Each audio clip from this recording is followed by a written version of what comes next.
If Aria had known that tonight would expose the wound she thought time had buried, she would have prepared her heart, or at least tried.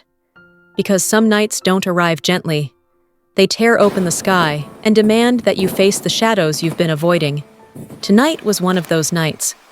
The air in Aria's room felt strangely ceremonial, as if the moon itself had come to bear witness. She sat alone, her fragile silhouette trembling against its pale light, clutching her diary as though it were the final organ sustaining her existence.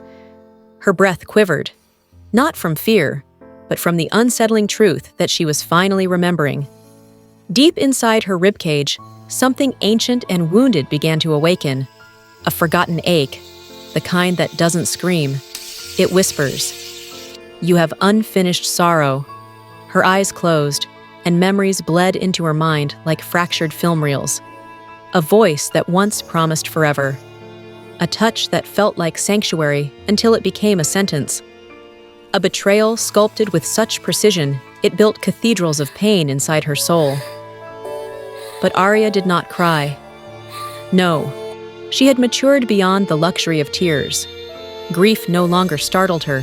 It sat beside her like an old familiar companion.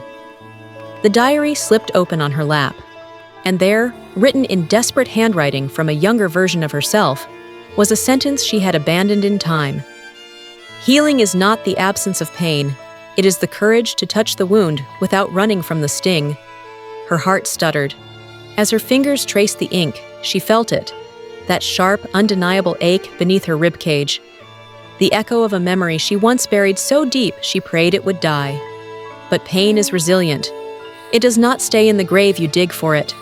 Aria inhaled, a slow, trembling breath, and whispered with fragile defiance, "If my heart must bleed to be free, then let it bleed with purpose."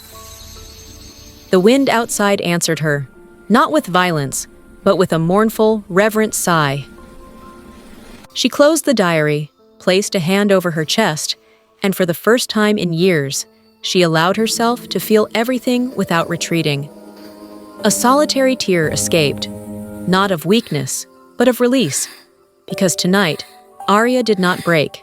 She unraveled, beautifully, painfully, fearlessly, like a soul finally brave enough to walk barefoot across the shards of its own history.